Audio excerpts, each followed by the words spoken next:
helping you crack the code to productivity. Every Wednesday's our community. Okay, good afternoon, everyone. Thanks for joining me on the Productivity Enhancement Clinic. This week, we're going to be talking about culture by design.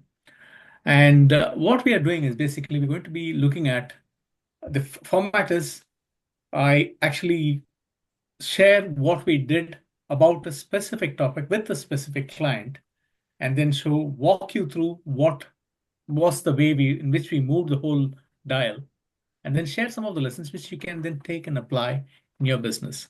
And today we're going to be talking about culture and culture by design thinking. And that's the interesting aspect of it. Because when culture change happens, people normally talk about,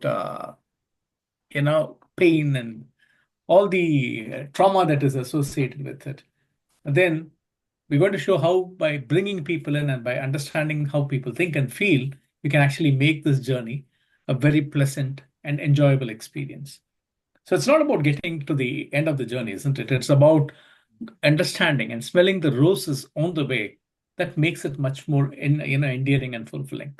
So today, what we're going to do is basically set the scene for people who have attended the previous sessions. Apologies, I am repeating it just for the benefit of people who have joined in today's conversation. Just going to build some fundamentals on how the whole process works. Then we'll talk about a specific scenario. We will then talk about what we did. And then last bit, we'll then say, how can we apply it in our context? So what we do is basically start off by setting the scene.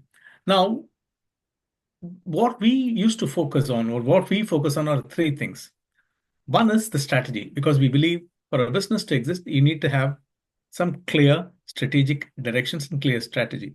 But having a great strategy is useless if you don't have employees who can actually take it forward. And if you're a solopreneur, it could be you.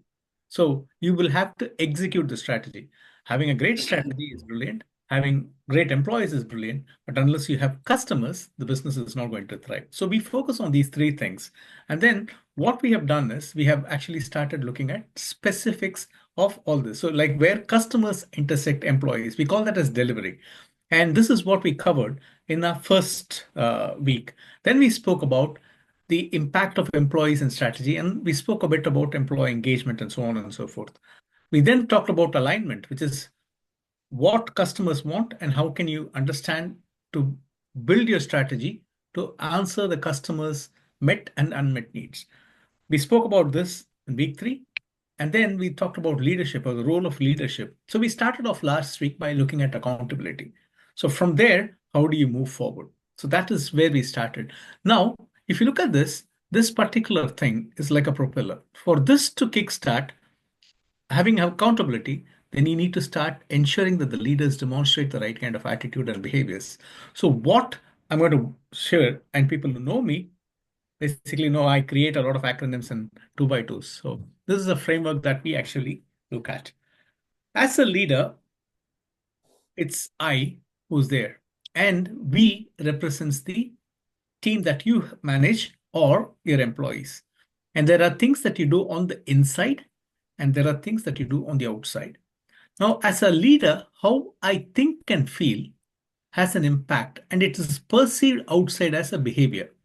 If I am frustrated, if I am actually stressed, my behavior is what people will see outside. It manifests as behavior. Now, the leadership behavior then influences how we as a people think and feel inside, which is where the culture is shaped. It is where the employee experience is shaped. So, how we think and feel inside impacts how we deliver things to our customers, or how customers experience.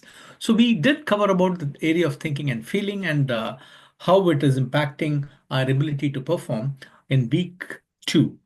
And we also said that culture is nothing but a combined behavior of the leadership team, which then manifests and takes its own form and shape depending on the levels or the layers of management that it percolates through.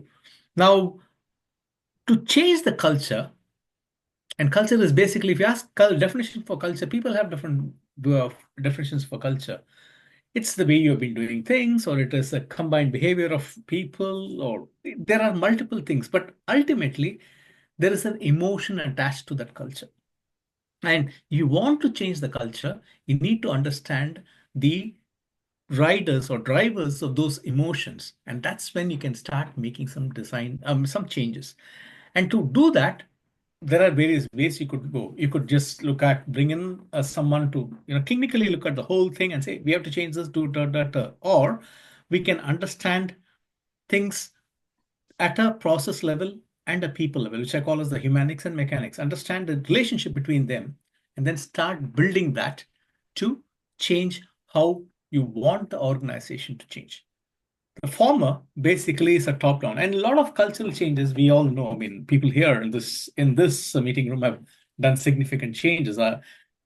It happens only when people are on board. So that is a major component. And we know that a lot of changes, a lot of cultural initiatives fail because people have not bought into it. So it is important to understand how people are thinking and feeling. And when we talk of change, the first thing that comes to our mind is always a fear. Change equals fear is what it is. And if you remember, fear is the prime, emotion, or the core or the raw emotion that drives us to act or not act. So we need to understand and then address that at a very fundamental level to move forward. So what we did with this particular client, okay, oh, this is basically another one. This is, I thought I had removed this, apologies. So this basically is the characteristic of leaders who are brilliant. They have a clear sense of purpose, they're focused on growth, they are all about creating customer experiences that are repeatable and it is out of the world. And they do that through people and effective processes. And they are the ones who take calculated risks or even take significant risks compared to what the market perceives. And this is the characteristic of a leader. And they basically are the ones who actually start focusing on thinking and feeling and building a purpose around it and then ensuring that people follow that. Now, what I want to do is basically I want to talk about this particular client. This is basically a hospitality chain with around 100 odd hotels. And they wanted to go through this cultural change and they operated in two or three countries. Yeah. So what we did was we actually started looking at bringing the design thinking philosophy into cultural change. So you have various ways you could do it, but when we spoke to them, I thought, okay, we can make this as an acronym. And we were saying, okay, what is the acronym that can actually bring this together? And we said, okay, it's the life framework. We're going to change the life of how we do business, how we deal with our customers, how we treat our employees. So the cultural change is all about changing our lives. But the life basically is an acronym for liberate, ideate, formulate, and execute, which kind of mirrors what the design thinking philosophy is all about. So what we did was in the liberate phase, we actually started getting the employees to provide their feedback using an online game on how they feel about the current culture. What are the bottlenecks they are facing about processes, about people? What is it that actually frustrates them? What do they enjoy the most? What makes them feel valued? So we started off by doing this. It's an online thing which we built for the client. And 15 minutes is what employees take to give feedback. And we managed to collect a lot of evidence, which is good, bad, and ugly. And suddenly that became the fundamental building block. And the change was started in that way. Everyone was involved as a result of that. And we gamified that. Then what we did was we said, okay, now that we know where we are currently, where do we need to go? So we actually started building some kind of a vision statement. One of the things we actually brought in was bringing emotions back to business through leaders who care. We used this to construct a statement, and this is a loosely constructed statement. I don't want to give the actual one because it is still there in their website. So this is something similar which they created, which is basically where you want to get to. This is not the purpose. Purpose is beyond this. So this is the big dream. And then we said, okay, for us to go from here to that dream differently, we need to have certain core values we need to get people to trust us. We need to actually demonstrate empathy. We need to have accountability for whatever we say we're going to do. And it's all about collaboration and it's all about excellence. So we built these pillars of values which people had to demonstrate through their direct or indirect actions to impact or get people on the journey. It was not pushing people into the change, it was about walking with them and pulling them as we move along. Then we said, okay, now we have got this. What are the things that are going to happen when we go through the whole journey? We looked at various roles. What are the pain points employees have identified and said, okay, these are some of the things. So what we did was we created a realization where everyone felt this is not good enough for us to be there. So once you get that mindset changed, then we moved into the next phase. And the next phase was about the ideation. What we did was we basically looked at the areas, the product, which is basically, it could be the, say, wedding venues, or it could be the restaurant, or it could be, say, rooms or whatever. What are the issues that are there? From a process point of view, what are the issues that are there? Bottlenecks. We call them as angels and demons. So we got it for these 5 categories. Then what we then did was we got the feedback from all these people, collated it. And when I say we, me and my business partner, we actually went and stayed as mystery guests in 15 or 18 different hotels across these countries. And we gathered feedback. When we were there, we were actually talking to people to create those culture stories. We got people to talk about what does that hotel mean for them? What is the emotion that drives them, about the leader? We built all this. And then we said, okay, how are we going to get this into some structured way of bringing it together? We thought we'll have to get some data by conducting some light touch surveys to understand and address the issues. So what we did was we actually then said, okay, this is where we are, this is where we want to get to. How are we going to change? So we got people online and offline, depending on your availability, to take part in the culture design workshop. So what are we going to do differently? So it was about bringing that excitement into the whole thing. And how are we going to make it fun was the other thing. Then what we did was we actually started looking at interdepartment conflict was one thing which is coming up very regularly. So we actually swapped a few people here and there within the department to understand the challenges they face from the other side of the fence. So then it became clear that it was not the individual, it was the systems or processes in many cases which had to be addressed. So we did all that, and then we said, okay, how are we going to then use this to come up with something? Once we had the ideas in place, we then went back and then started looking at specifics. So when we looked at it, for example, we look at from a process, if you're looking at it, we look at process. These are some of the things that are happening. And it could be a process issue, which means it is a systems issue, or it could be a people issue who don't understand the process, or it could be both, because there's a reluctance to change to a new process, or there's things, hey, because you don't understand, or you don't have the training, or it's just reluctance to change. So we then said, okay, as a result of this, what is getting impacted? The efficiency or effectiveness. If that is getting affected, what does that mean? Or what is it that you're doing, which basically impacts that? So it is wasted time, wasted effort, wasted energy, and so on and so forth.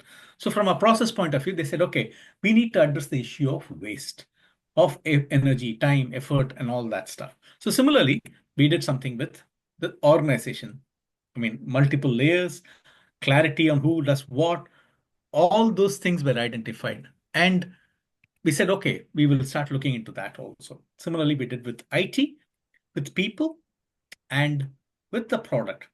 So we got the entire team to have the conversation around these areas and then started linking each and every bit to a tangible metric or a business outcome.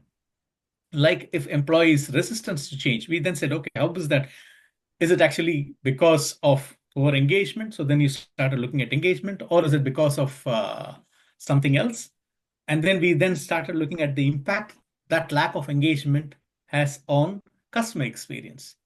And then we started looking at the impact that has on customer facing employees and poorly empowered employees who can't take the decision because hospitality is an industry where service is, everyone expects great service. And if employees don't have the power and authority to take the decisions then and there, that creates a very bad experience. So how do you ensure that empowerment is provided in place, which then goes back to understand the core things. How do you trust them? Because if there is, you empower people when you trust them and you know that they will do the right thing. So the question of how do we build trust and how do we make them feel more empathetic, all these things came into play. So what we did was we got the entire organization to look at all these 5 areas, identify the things that are impacting at a macro level, which is the business performance unit level, and then at a micro level, the department level, and it's how it's impacting them. So we got the initiatives identified. So for example, I'm going to talk about only process as an example. So what we did was we looked at process, and as I told you, we identified the waste that is going on. So from a waste point of view, what are the things that are being wasted? It could be, bottlenecks or approval delays or inaccurate information. So something has to be approved, but it is not filled up properly. That has to go back, and multiple layers of processing.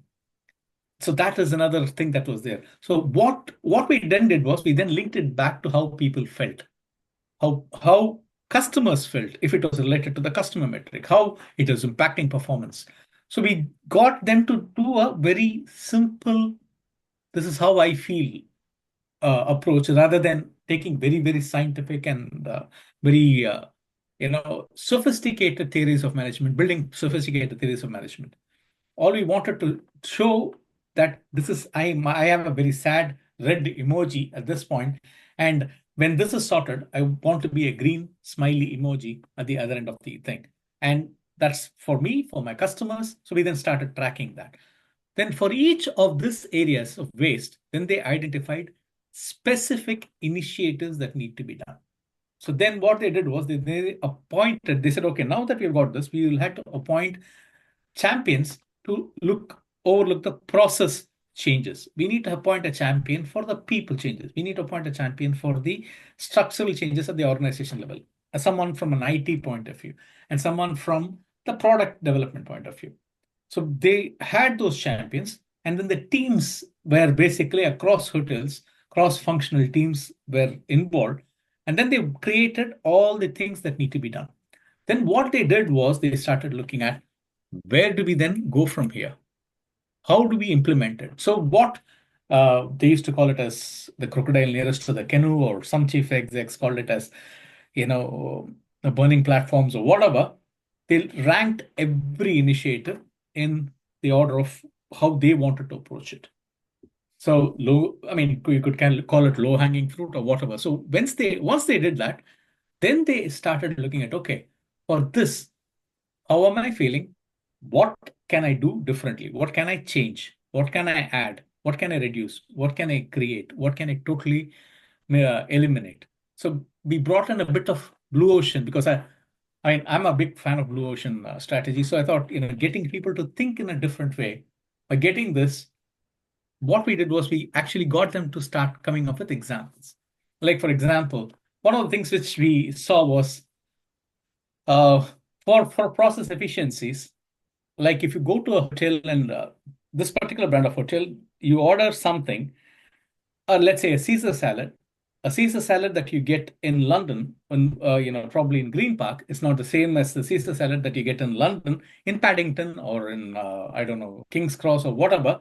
And it's totally different to the King Caesar salad that you get in Manchester, because chefs are creative. So they added a lot of this and that to make it, bring their version of Caesar salad rather than what was approved. So getting them to understand the impact of that creativity on business performance, and the impact it was actually having on the process and logistics. Because if you are going to add something new, that's A, going to add cost, B, it's going to actually, you need more ingredients or less ingredients, depending on what you want. That then impacts your transportation, your goods, and all that stuff. So they got to see the big picture.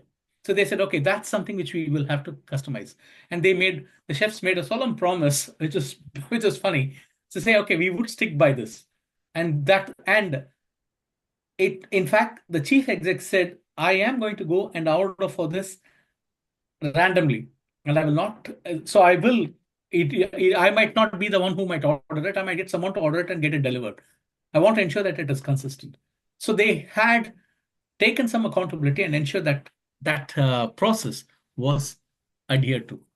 Then some of the things that they did was create something totally different. I mean, I can't go to the specifics here, but I can give you one or two examples where, for example, say when they talked about creating the check-in process, or let's say the sign-on process for a customer, they started looking at what are the pain points that the customer goes through when they actually start looking at booking your hotel or booking the rooms. They started looking at the process challenges that are there, how easy or effective it was to get them from looking at the room to making the final payment, this transition. So they identified the bottlenecks and then they sorted that. Then they started looking at a couple of other bits, like if it's a specific, it's a business traveler, their needs and that how it was hampering the needs of a family, because the family travelers needs are different to a business traveler's needs, and having different processes for sorting things out. They came up with a solution. I can't That was a very innovative solution. So that is something that they created. And then they said, okay, these are some of the things that we are doing in here. Looking at the processes, they got rid of certain things. Looking at how information was processed, they looked at that. IT efficiency became a big thing. For example, emails. So it's the protocol is, I'm sure in this, even in this forum, people who are attending, you would have all got thousands of emails which are CC'd. It's basically it's I'm CC'd, which means I have informed my boss or my boss's boss, kind of a thing.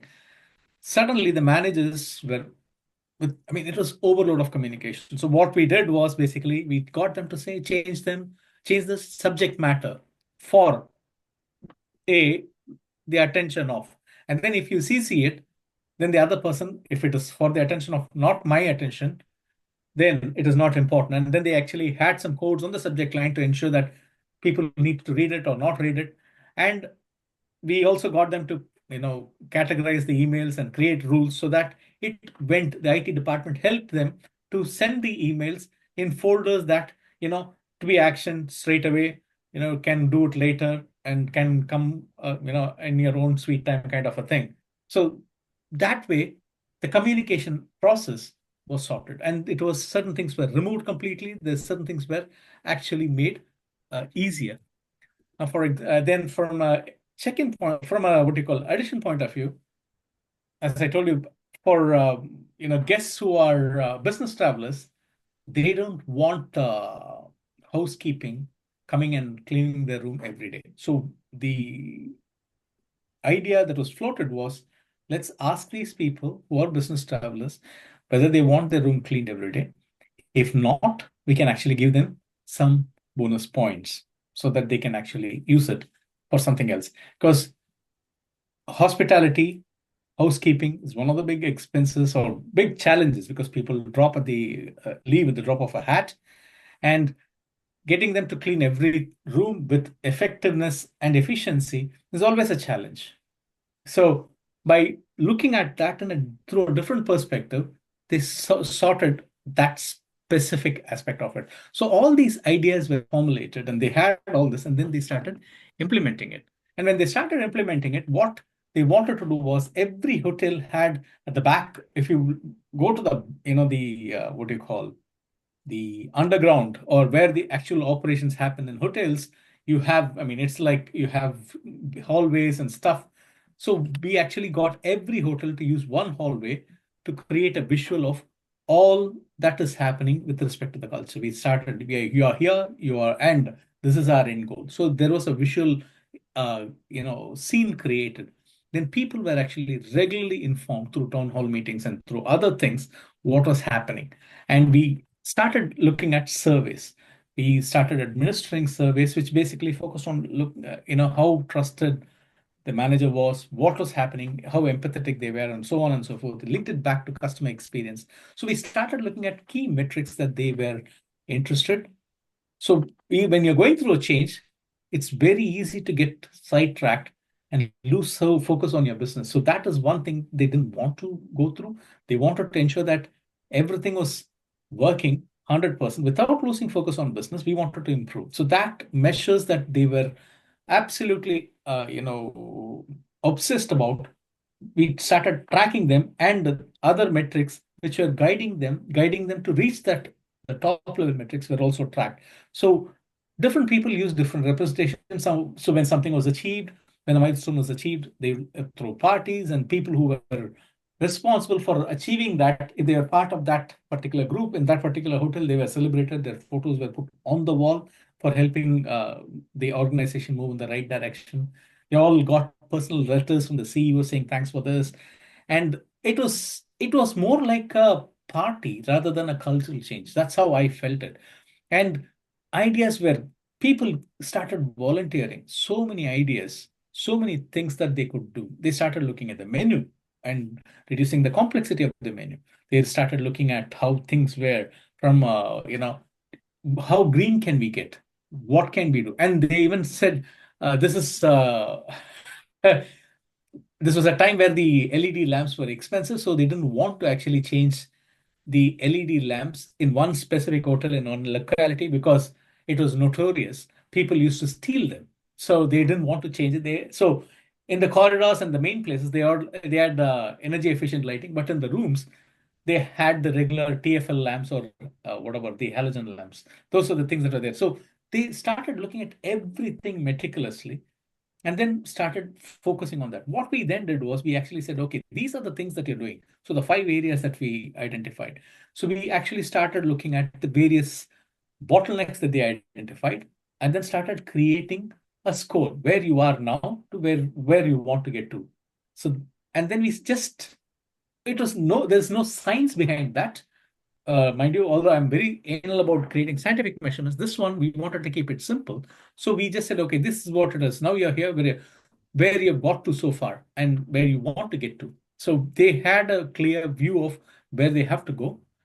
And we were monitoring all that, and then we created an index. We call it as the cultural index. So we looked at the people metrics, we looked at the process, we looked at the product, we looked at support and technology, we looked at customer service as a thing, communication is another one which we looked at. So we created that index, and then that became kind of a central point of discussion for the hotels to say, okay, we have to do this, or we are great at this.